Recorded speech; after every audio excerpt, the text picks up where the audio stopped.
Ils sont devenus quoi les acteurs de Game of Thrones? Game of Thrones, c'était la série qui nous a fait kiffer pendant presque 10 ans. Dragons, trahison, baston de fou, que sont devenus les acteurs qui ont incarné nos héros et méchants préférés? On commence tout de suite par la talentueuse Maisie Williams, l'interprète d'Arya Stark. Il faut savoir qu'elle a débarqué dans la série à seulement 12 ans, donc on peut clairement dire qu'elle a grandi avec son personnage. D'ailleurs, elle s'est plusieurs fois exprimée à ce sujet et surtout sur les questions d'identité de genre et de confiance en soi. Elle a expliqué que parfois son personnage pouvait empiéter sur sa vie perso et qu'elle s'est carrément construite avec lui. Bon, aujourd'hui elle se sent mieux, elle a beaucoup plus confiance en elle et depuis la fin de la saga, Maisie a joué dans plusieurs séries mais aussi dans les films comme Les Nouveaux Mutants ou The Avengers. Sur les réseaux, elle est très active, elle fait beaucoup pour les jeunes et a même créé sa propre plateforme, Daisy, qui aide les jeunes créateurs à collaborer et à se faire connaître. On enchaîne tout de suite avec celui pour qui Jon Snow est encore le rôle de sa vie, j'ai nommé Kit Harington. Enfin Christopher. Ouais, parce que non, son vrai prénom n'est pas Kit mais Christopher. Ouais, je sais, c'est beaucoup moins stylé. Et le pire, c'est qu'il l'a appris à 11 ans. Il était à l'école, il remplissait tranquillement sa feuille de présence et quand il écrit Kit Harington, on lui a dit non, tu t'appelles Christopher. Bon, je vous laisse imaginer la discussion avec les parents en rentrant. Revenons-en à Game of Thrones. Eh bien, si la série a été un succès mondial, cela n'a pas été sans répercussion sur sa santé mentale. À la fin de la série, on peut dire qu'il a fini au bout du rouleau puisqu'il est parti dans un centre de désintoxication pour soigner ses problèmes de dépendance à l'alcool et de dépression. Cette mauvaise passe en fait derrière lui. Aujourd'hui, il est marié avec Rose Leslie. D'ailleurs, elle aussi jouait dans la série et ensemble, ils ont 2 enfants. Côté carrière, on a pu l'apercevoir dans quelques séries et films, notamment dans l'univers Marvel avec Les Éternels ou encore dans la 3e saison d'Industry. On continue tout de suite avec Nicolas Coster-Waldau, l'interprète de Jaime Lannister.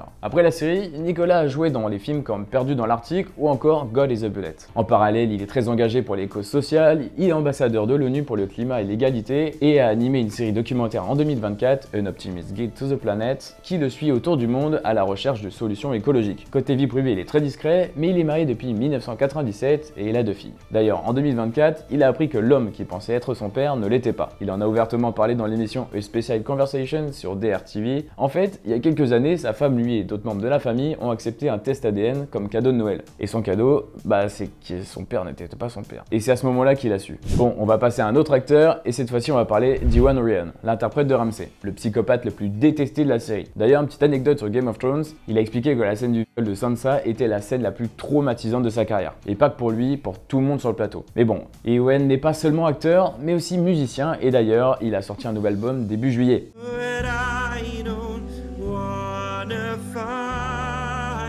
Je vous rassure, il ne met pas sa carrière d'acteur de côté, puisque l'année dernière, il était en tête d'affiche de la série Those About to Die, qui a d'ailleurs fait un carton sur Prime Video. Et si vous voulez savoir, côté vie privée, contrairement à son personnage de Ramsay, il a un côté super cool et humble. Il défend les animaux et il est à fond pour protéger la nature. On termine avec Christian Nern, qui n'est d'autre que Hodor dans la série. Bon, à la base, lui, il est DJ et guitariste. Et honnêtement, ça marche plutôt bien pour lui. En 2014, il a carrément fait une tournée intitulée Rave of Thrones, où il reprenait les thèmes musicaux et les costumes de la série, et comme la musique, c'est son truc, il a carrément sorti plusieurs sons. Mais pour Christian, la vie n'a pas toujours été rose. Pendant plusieurs années, il a été accro à la cocaïne et vous savez ce qu'il a sauvé? World of Warcraft. Et oui, il s'est enfermé et a joué jusqu'à être sevré et rien que pour ça, bravo Christian. À côté de ça, il reste très actif sur les réseaux où il parle de musique et de son livre Beyond the Throne dans lequel il dévoile les coulisses de la série. Bon, c'est terminé pour aujourd'hui. Si tu veux avoir des nouvelles d'autres acteurs de la série, n'hésite pas à nous dire en commentaire, on fera peut-être une deuxième partie.